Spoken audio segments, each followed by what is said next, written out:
I always find it helpful and interesting to see where the initial focus of mindful awareness, that is the volitional series of extremely quick mind moments, mental constructions, come together with their aim. That's why it's an intention. And the aim is to be mindful of an object in the field of meditation. And we've learned now that the objects along with the field of meditation is limitless.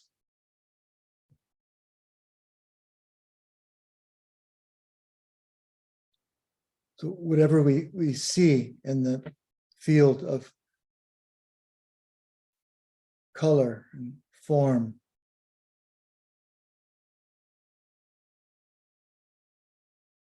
and whatever we may hear in the realm of sound vibrations, how loud, how subtle, how seemingly boundlessly far away it is, it doesn't matter. Our imagination, our mindful imagination is captured by shadow and light, color and form. And we go through this eye door, this miraculous curtain is pulled aside, and lights and figures and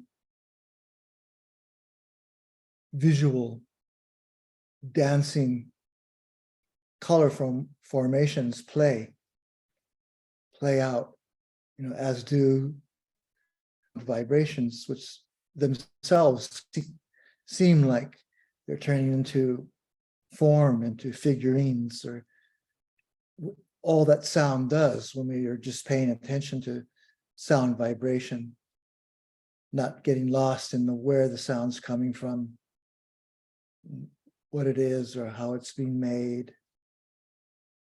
When it's just pure listening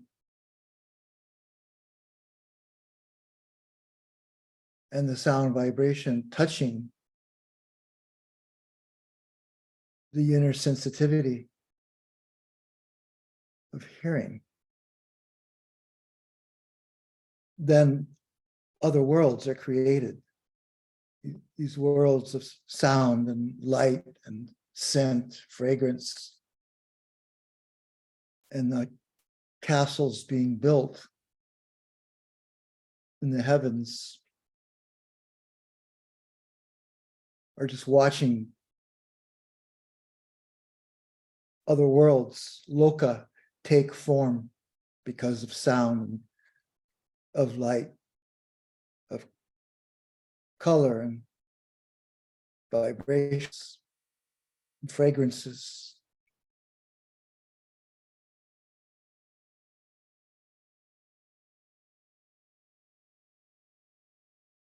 And in the early stages, initially, we might have found ourselves chasing some object to be mindful of because of the velocity of things arising and passing. There's a genuine curiosity, but we go out there to quickly crush the object, grab it, hold on to it like a child with a bubble from a bubble blower. So it's there and we can see it and feel its subtlety and watch it burst. And, that initial overexertion, over playfulness, we haven't really found neutral yet. It's still a little bit of a race.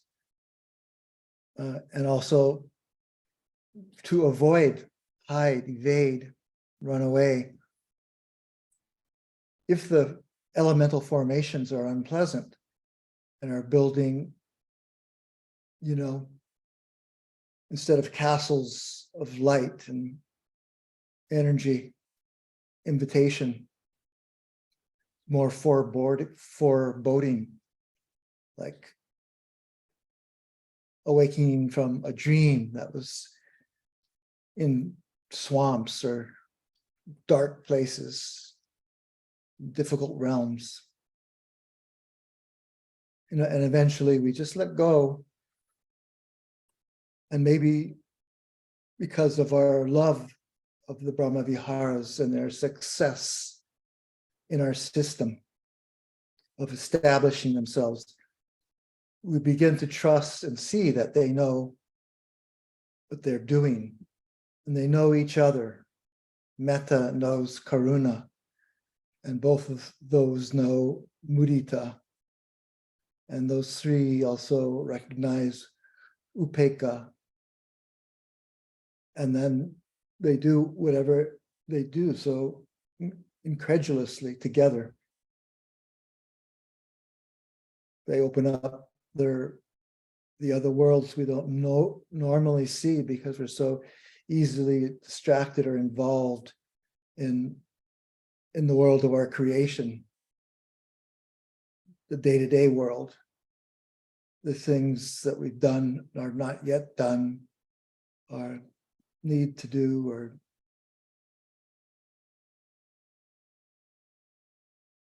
whether or not we do or not, or need or not. It's just the familiar set or sets of scenery, of light and shadow and color, familiar things that we see and label every day, and infused with what we an emotion we call, or a concept we call importance. And then sound adds to that, the sound castles and the sound curtains, and the fragrances come, and see all the elements that by themselves are just the foundations of our planet and in our galaxy.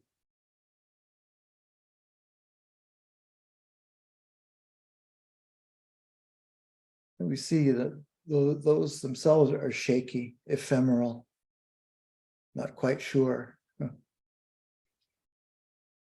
there for a moment and gone. And for a moment there, we forget the gravity of it all, how fragile, how sensitive our Milky Way galaxy is. Alongside the great rift, the swath of darkness,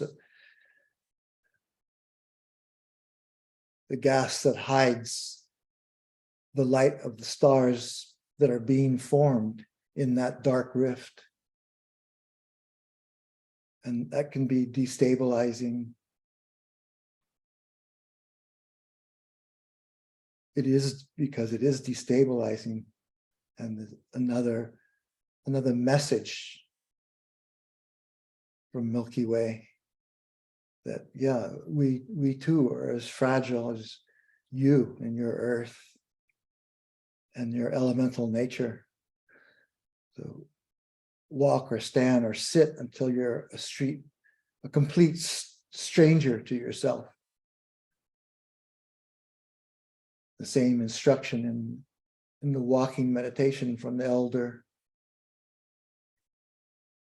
Burmese monk Utundra: walk until you are a stranger to yourself, till you don't know who you are.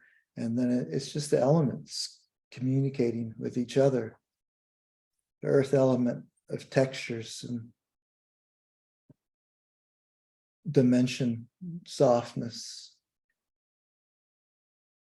hardness, the changeability of all of that. And the influence of earth element in holding up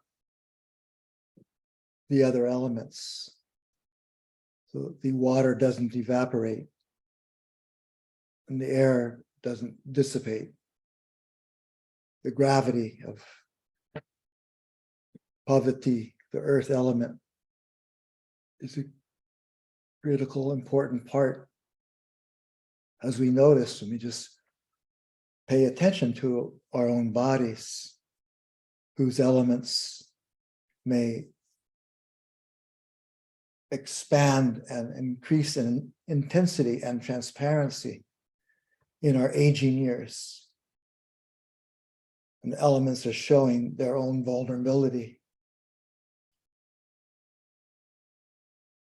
that we missed when we were young and thinking we would live forever. And weren't vulnerable to the types of illnesses and physical threats that we might be now, today. And we just see the extent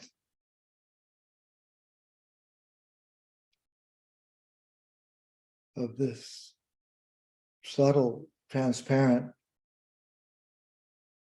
blanket of dhatu, elements, elemental nature, of which our bodies are an intimate part of, changing continuously. Sometimes they allow us to lean forward and stand up. And sometimes we lean forward, but we don't stand up. Or we lean forward and we start to stand up, but we sit back down. And like the Brahma Viharas, the elements have a conversation, a language, a love language of their own. And they're going to do what they want to do.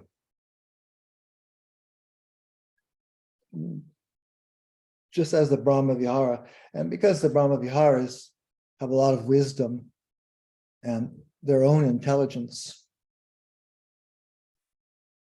it's hard to lose any of them completely for very long, because they're all so intimately connected to each other.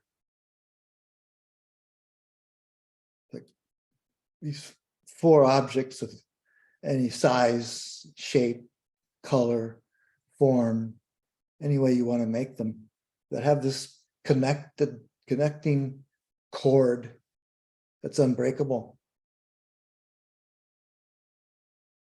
That we can trust is there, has always been there, always will be there.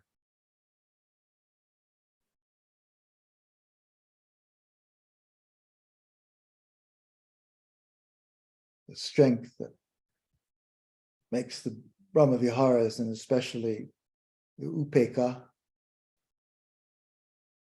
imperturbable. The imperturbability of these four forces of our heart, our human heart.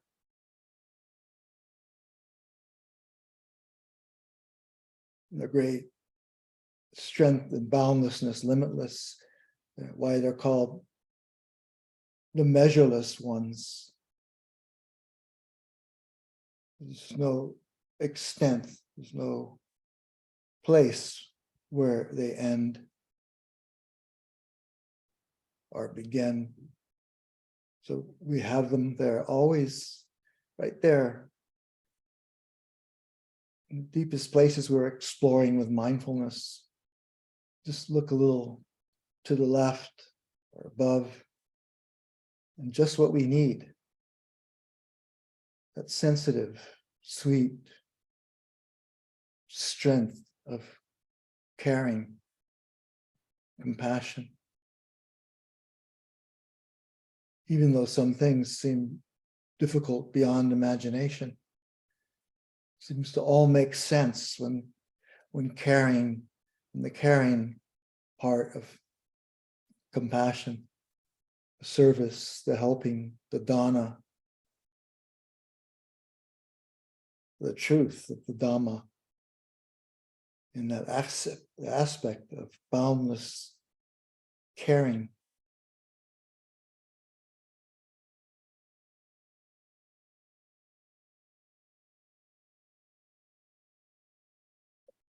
And every time we feel something we haven't felt before, see something we haven't seen, in these Brahma Viharas are through their eyes on throughout the rest of our home galaxy, our own bodily system.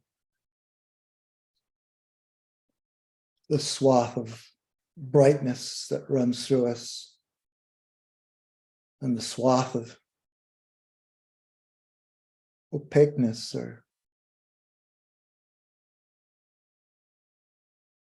that quality that hides the just now forming, birthing stars. And those great rifts, great swaths of light and dark stars. Always mindfulness is like this. Can never hold on to an assumption,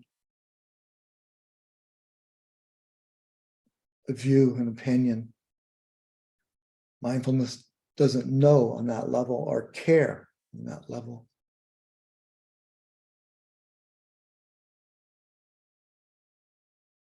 It understands, it knows that when things are difficult, karuna, or compassion, caring, knows what to do, has the intelligence to boundlessly and measurelessly expand and move through all our systems, all our fears, terrors, expectations.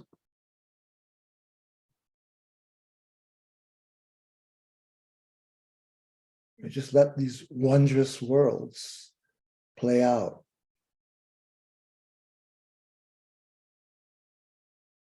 Recognizing that the gravity of our presence, because of our practice, because of all the mindfulness we've already done,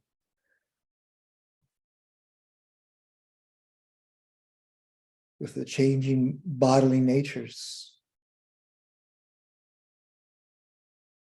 their gravity and their gaseous floating nature, array of colors, endless points of sensation or plates of pressure. There's just this native knowing. And every once in a while, mindfulness touches that knowing,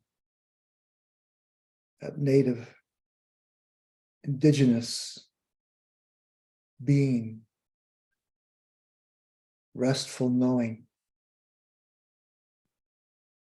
And then it just all makes sense without words, without conceptualization. Oh yeah, that's right.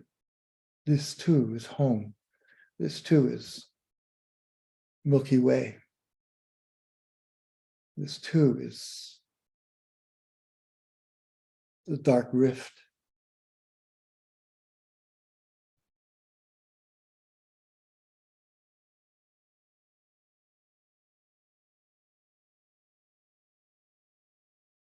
The realization we're absolutely doing nothing. In a space that would be nearly impossible to describe the physicality of the meditative world.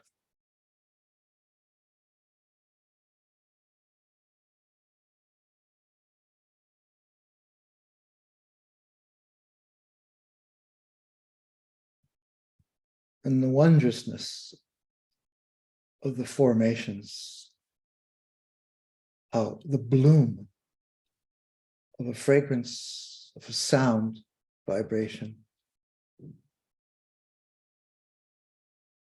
of a coloration coming into being, of a felt sense, profound sensation may be connected to very old almost familiar emotion.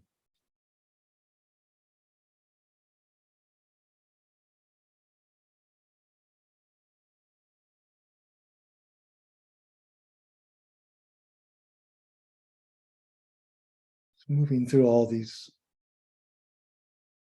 worlds, perhaps previously created and now remembered, with the knowing mind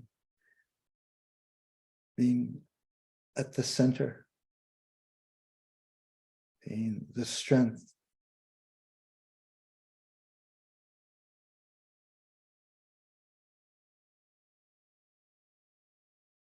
And creating all these safe spaces for Metta and her sisters, the other Brahma Viharas, to work effortlessly, knowingly, beside the wisdom of mindful awareness. Not knowing exactly what our work is always,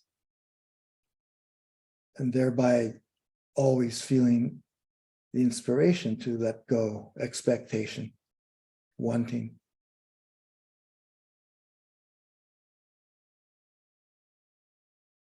And again, being reminded of the trajectory of the analyzing, the mind trying to figure things out or compare, measure. And the mountain of goodness out of which the trajectory of pure awareness has let loose. Moment of mindfulness, followed by another moment of mindfulness. All of them flying out of this pure gold, this goodness. And it's really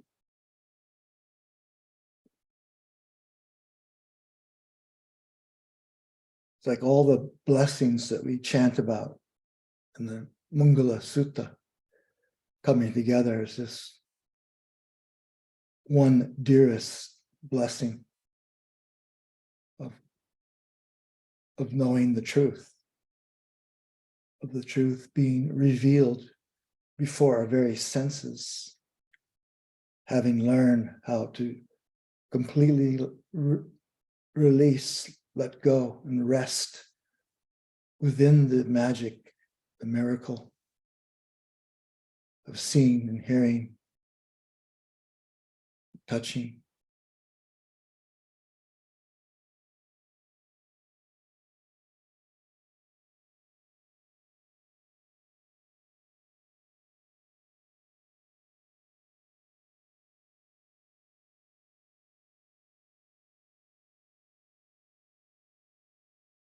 The respect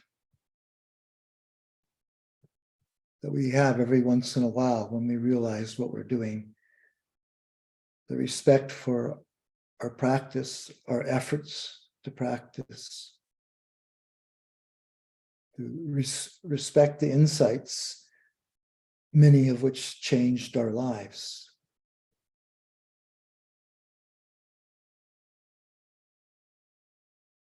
Particularly our inner life, which continues to be illuminated by the light of awareness and all the Brahma Viharas.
one of the sounds of the universe, that throaty Burmese temple bell.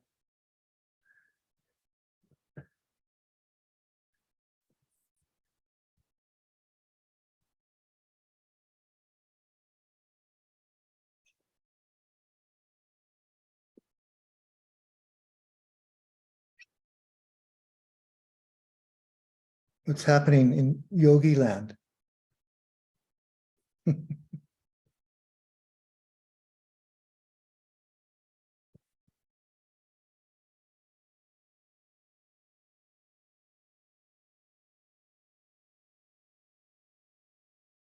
Yogi Land in Chiang Mai is very interesting and about to change for a while. I have a team of healers here who I like and have worked with for years.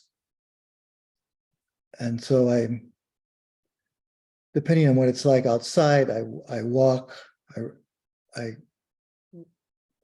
ride, I stroll,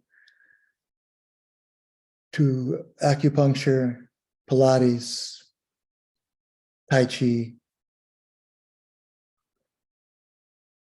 Thai massage, the different forms.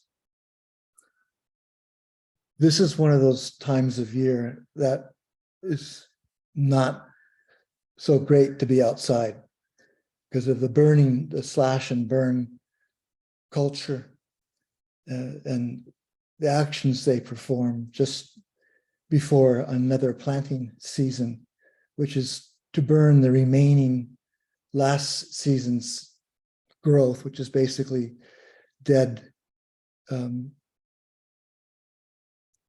seeds and stems and accumulated weeds from the last season. And they burn it because it's an easy way to get rid of it. It provides fertilizer, and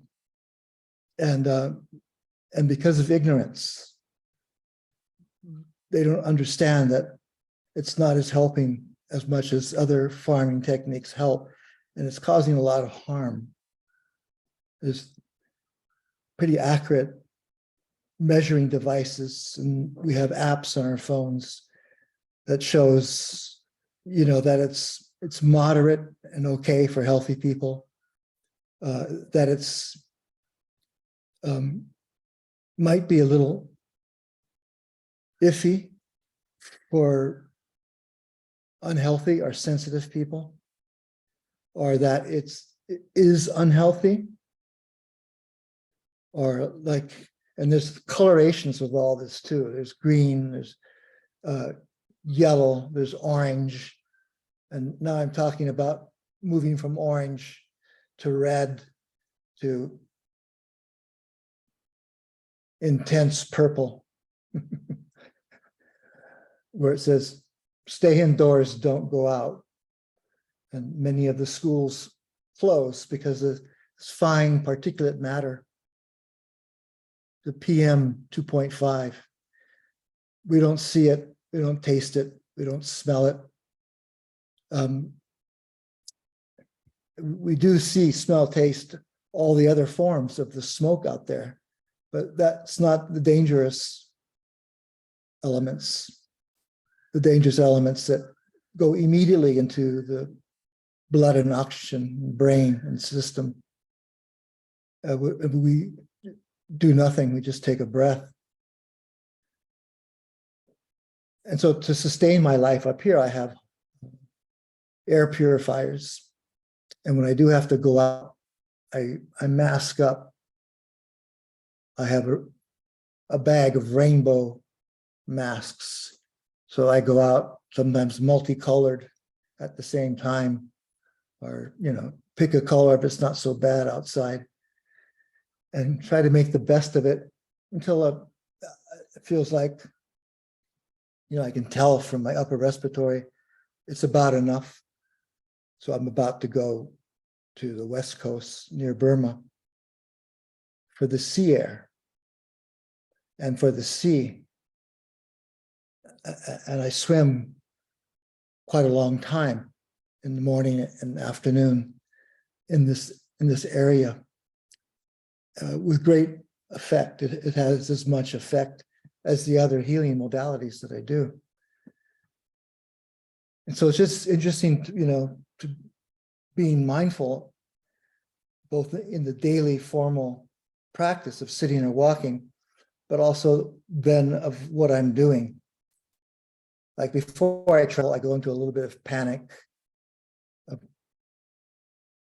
I'm taking enough or too much or not enough, or, I'm packing 2 bags, one for Hollyhock, our British Columbia retreat next month, and another is just a little beach bag.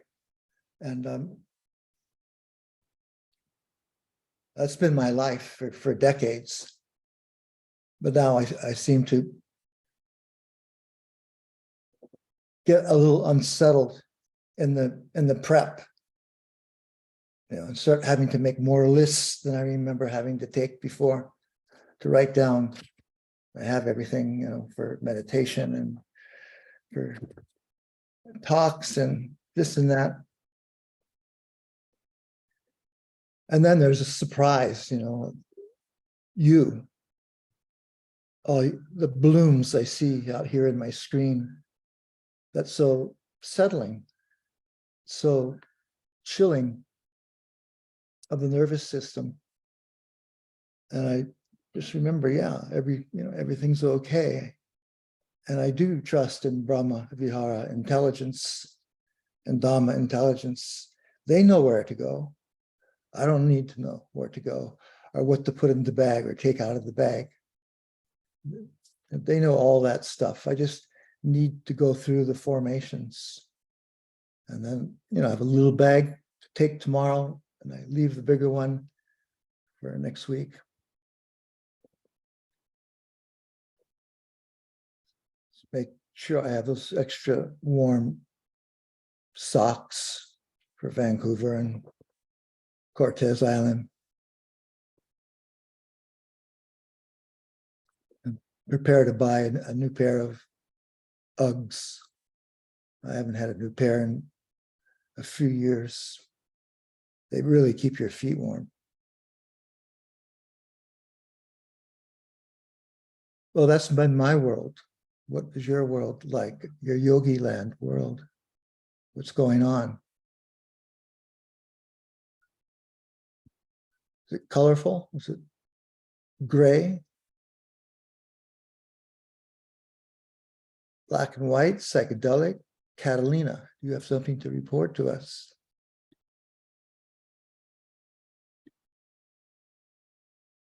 Yeah, I don't know. Unmute. Did I unmute? Yes. Yes. Oh. Well, first, thank you so much to be here, and it's so wonderful to see both of you. I feel such a safe container. I'm very grateful to see you again, and reporting. It has been a very hard time because, as you told you, like last time, I have lost several of my friends, my nephew, and my pets.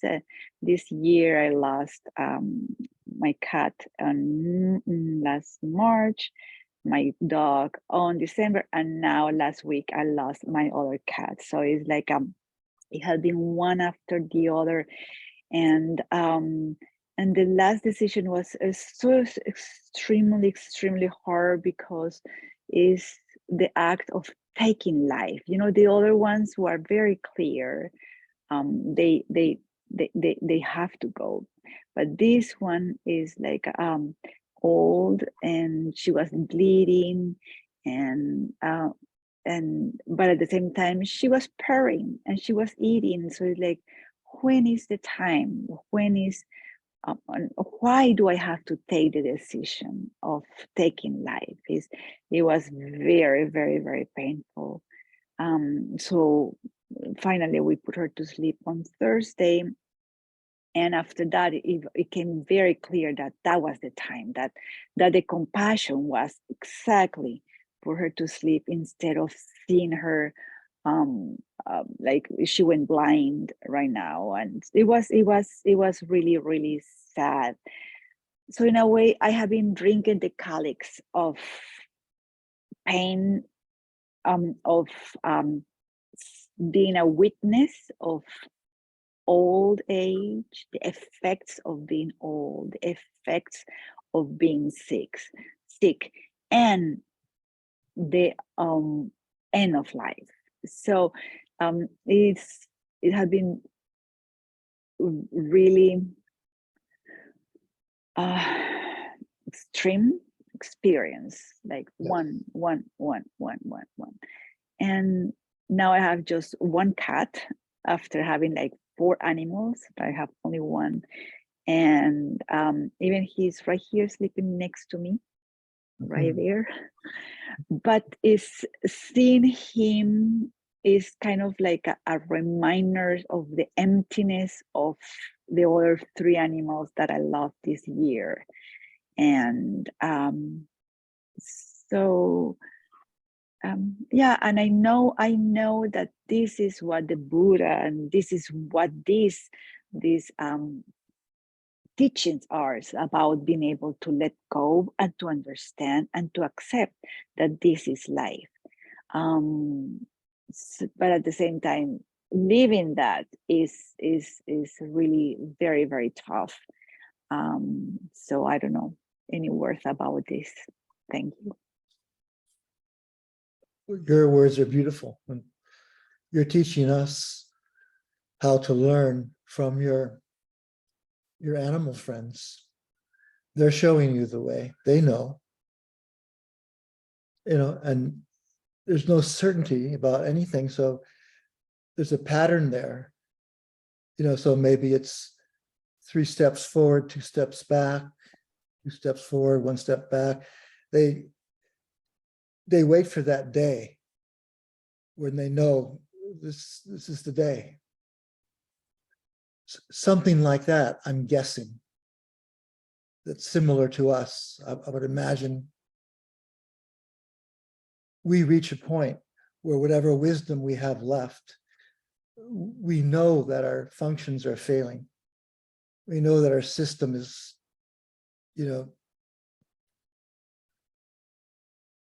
losing its foundation, and the required necessary energy of our system to keep it going, to have a reason for seeing our visual seeing, if we take good care of our eyes and ears and senses and so forth.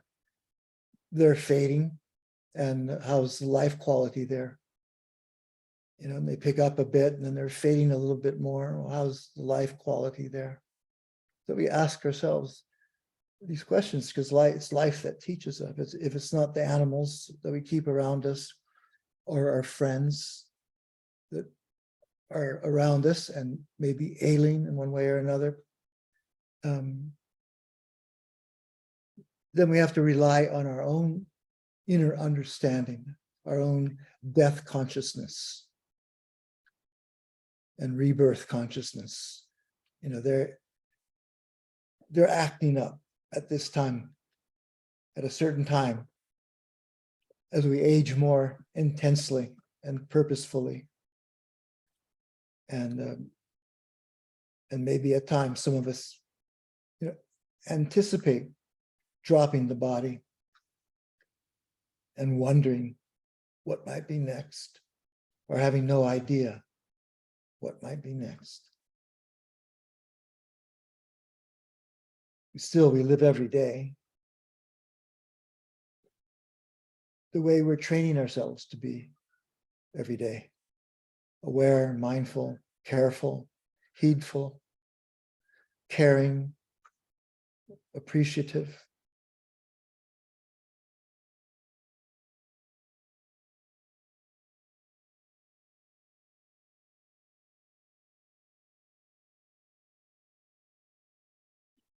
Thank you. Yeah, that's like for me, all these deep experiences, like where is I remember, where are we going with where this little life that is still here, where is it going? What are we doing? So yeah, Thank you. Yes. You're welcome, Catalina. Thank you. Mm. Beautiful teaching. Mm.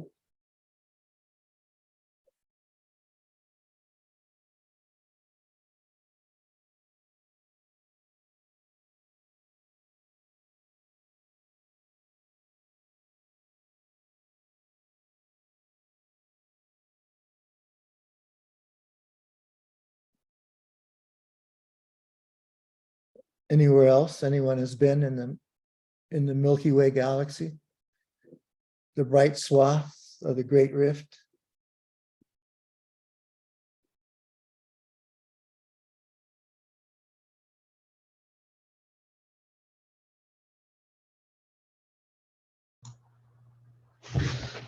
Hi, Stephen.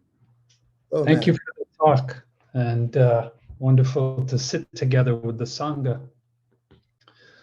Uh, Reporting from Yogi Land, I guess, been playing with concentration in the practice lately, and just as a means to strengthen the practice, and wondered if you might have any recommendations about ways to strengthen concentration, during the pandemic and afterwards. uh, I found myself reading, books, um, Sayadaw U Pandita, Bhante Ji, and a lot of times the discussion of concentration was somewhat kind of general, like pay attention to what's arising, and so yeah, just here's some other things I've noticed. During retreats, at the end of the day, it's easy to, the concentration becomes easier, I guess by virtue of the practice throughout the day. And so by the last sitting of the night, it's oftentimes quite easy to be concentrated, just as a natural, the body's natural propensity and sort of practice throughout the day. So the time that I sit on the cushion these days is, shorter. It's within the limits of daily life, sometime in the morning, sometime in the evening. So anyway, just kind of putting that out there. That's what I'm experimenting with these days. And if you have any insights on strengthening, that aspect of fully absorbing with the meditative object. What's the motivation? What's the volition behind the desire to absorb, to be absorbed? Well, I guess it's that's an interesting question. I guess I do see the discursive mind at work as we see it, as I see it, as we see it frequently while meditating. Um, and I guess seeing value in sustained concentration. The books talk about, jhanas and absorption states and bliss. That's not so much the motivation, and they also talk about um, insight practice as ultimately being the most liberating and most enlightening. I guess the motivation is just, well, I guess there is some grasping towards a pleasant sensation, because on those retreat, times when it's this final sitting of the day, there is a pleasantness to that last sitting where there's a heightened awareness, a heightened concentration. So maybe there's some grasping towards the pleasantness of it, but I also think there's some real just recognition of the value of that concentrated mind state. And so, um, you know, uh, yeah, yeah, it's the volition. That makes sense. Really understandable. It doesn't take much energy. And if you are aware and revisit intention often to keep checking on the volition, and try and balance the forces out when we notice if there's that tendency towards addiction to peace or absence of pain. And notice those without judgment and trying to change or fix anything. Just notice that's natural too. That would be there. But the practice goes deeper and smoother and more effective if there isn't a wanting to get away from something, or there isn't a chasing, a strong desire to have. When there's just knowledge of the practice and knowledge that concentration practices indeed give the heart mind system a really deep rest, a really profound rest, unlike anything else can do, a healthy one too. And so having reflected on that again, and the good Dhamma motivation there, then I think it's a really good thing. It's a really good thing to get those qualities going, that early mindfulness of connecting and immersing, because it's more fulfilled. You see mindfulness in bloom, to connect and stay so connected that there's an immersion, like when we jump into the ocean and feel that full body immersion, just covered in the liquid fluidity of mindfulness everywhere. And then that leads to picking up our energy, which is what the deep practice does. When we do that kind of jhana, deep absorption practice, even to some extent, we do get value. There is something that comes back, and that is that we feel those extra supportive qualities and aspects of mindfulness. We also begin to feel this non-sensual kind of imperturbable joy, a kind of joy and gladness and well-being. This doesn't depend on any external substances, circumstances, anything we do or don't do. They're called Dhamma pleasures. U Pandita called them Dhamma pleasures, Dhamma joy, and Dhamma gladness, Dhamma happiness. And it changes the whole scene. Turn the corner and a whole new world is there. And the degree of rest, the degree of feeling at home and of feeling nurtured is incredibly profound. And as U Pandita once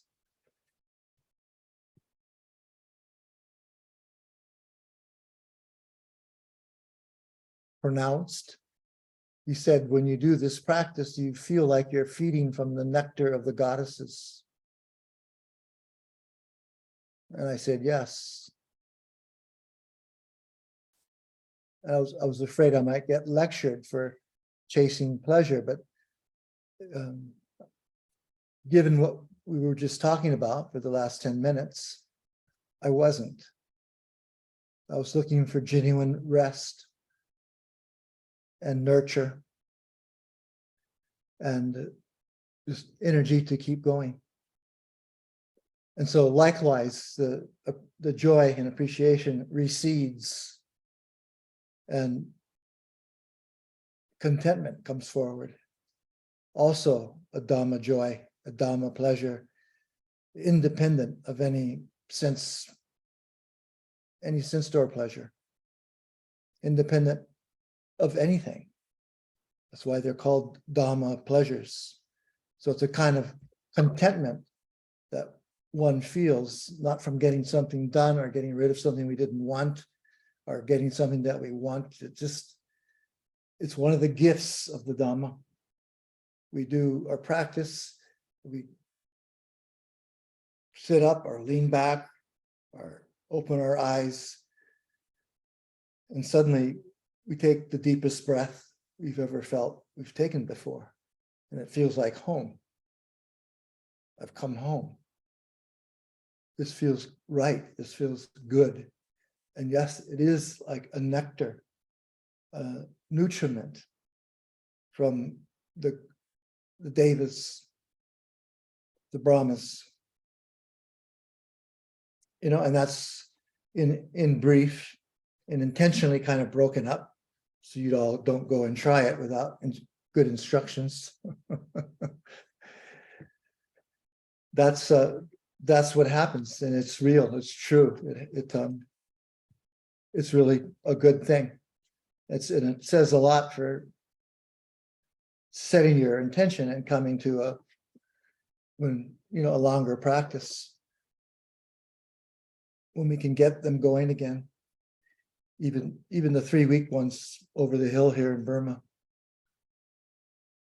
It's enough time. 45 days. It's a good minimum time to get to do anything we want in the practice. Progress of insight, Brahma Viharas, jhanas, enlightenment. It's the minimum time window. So try to keep healthy enough that on call, you can take 3 weeks.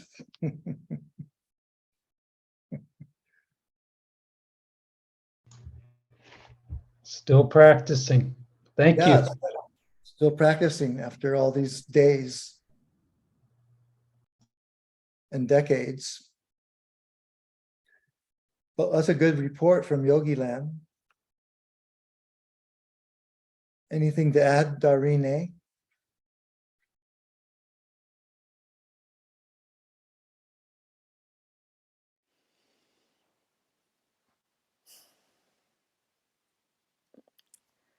I think every time that there is just one moment of being fully present, it's spring up all these beautiful qualities and the non-sensual joy, and just to take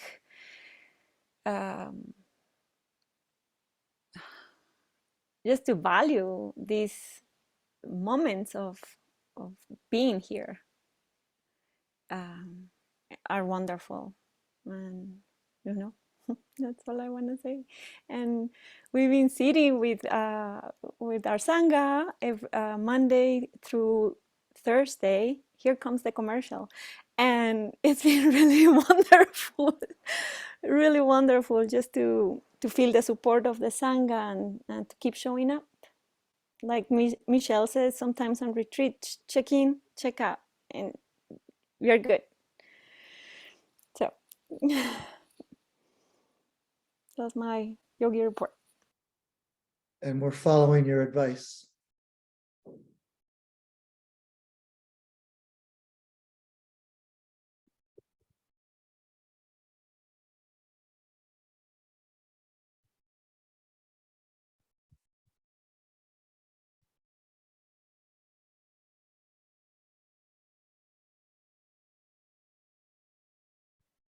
Well, appreciating all of you, wherever you are. What you do matters. And somehow we're just as connected throughout the week as we are when we meet on these Sundays. Monday morning for me.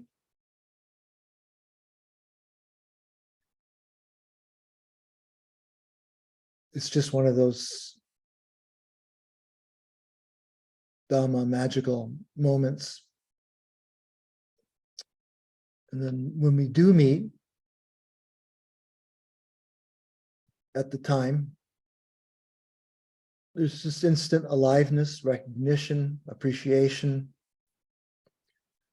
and viewing of our Sangha members' space, catching a glimpse of their inner space by viewing their outer space, the colors, the background, kind of what's going on. This is all familiar things. This is as if we're looking through, 40 windows in our mansion of mindfulness. And it helps. Oh yeah, I know this person, if not by name, by face, or if not by face, by just their energy, the outline, the contours, the way we can recognize people sometimes at a retreat in the dark, just by how they move about. And that's the kind of love language we're developing in meditation. Sensing, intuitive knowing, letting that deeper and masterful indigenous knowing come more and more to the foreground. That's where wisdom rests, and where we can find it and invite it to kind of join the front stage for a little bit of time, see what's going on and see if any guidance can be helpful, because mindfulness has the capacity to call all these other healthy states, the deepest brahmaviharas and the jhana states we were just talking about. And it can plumb our depths and immerse in the furthest reaches of space to get just what we need.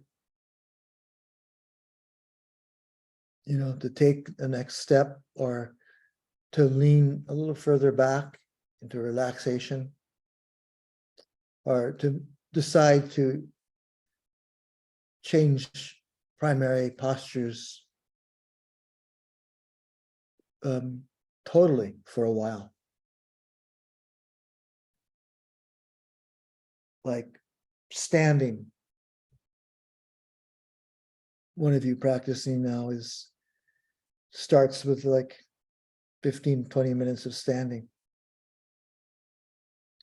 And then it's a little while of sitting.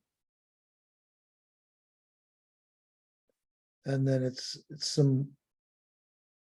a little walking or laying down, depending on the conditions, physical conditions.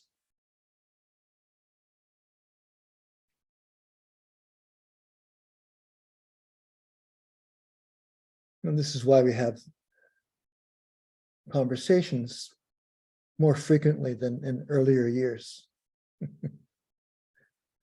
about aspects of our bodies or systems that, they're a little slower, or they ache more often, or they're a causative factor that has a result. Karma vipaka, cause effect, which is all that's happening from our first breath anyway.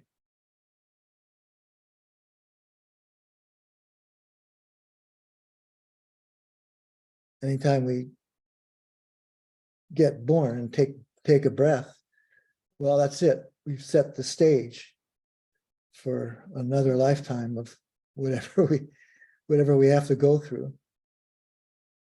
That first awesome hit of oxygen that fires up the system, awakens everything.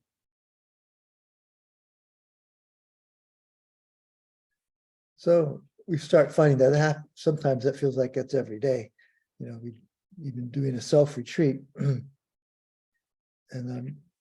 each time's a little different. Each time might be a little more challenging in some ways, or require more craft, tradecraft, skill. You know, how am I going to do this? I can't do it that way anymore. So it just changes. And we call for that wisdom. We call for that native, indigenous wisdom, and we can make it work. Could always make it work. There's always a posture for us to be mindful in.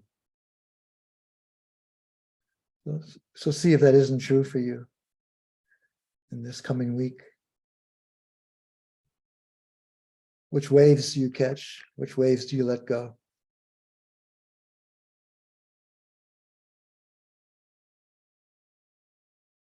And you taking in enough joy and appreciation for the years of Dhamma work, inner work you've done.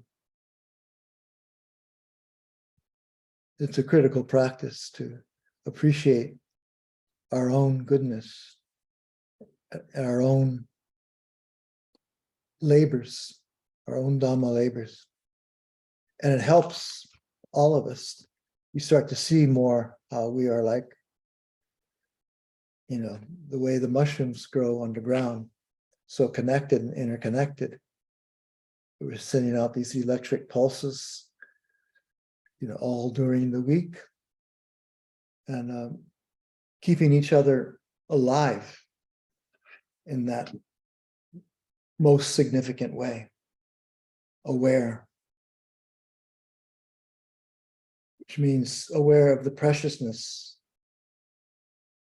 of life, how rare and precious, short. What am I going to do with it? How am I going to make the best use of my feeling this breath right now? How does it feel?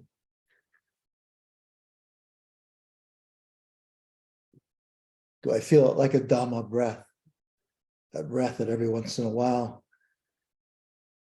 you know, fills the body and system to such an extent. It is indeed a nectar of the goddesses. And the whole body system is overcome and feels a brightening, a lightening, a quickening.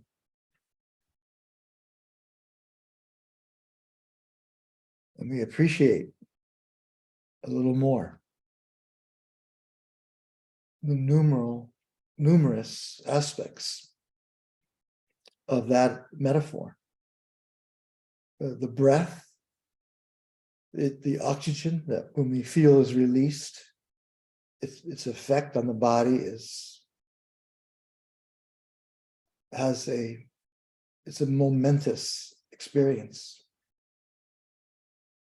and has a gravity unlike anything else, telling us we're alive, telling us we're feeding ourselves now on that deepest level. And how we continue to feed the container of Dhamma with these gifts, recognizing what a gift it is to feel appreciation for ourselves and others. We're having difficulty with ourselves, you know, look at your screenshots that you must have taken and remember everyone here is in need of breathing in appreciation, caring, kindness, stability, and the wisdom, the understanding. So thank you for doing this to me. I thank you for it. And on behalf of knowing what the effect it is on everyone, thank you for doing this for everyone. We'll see you next week.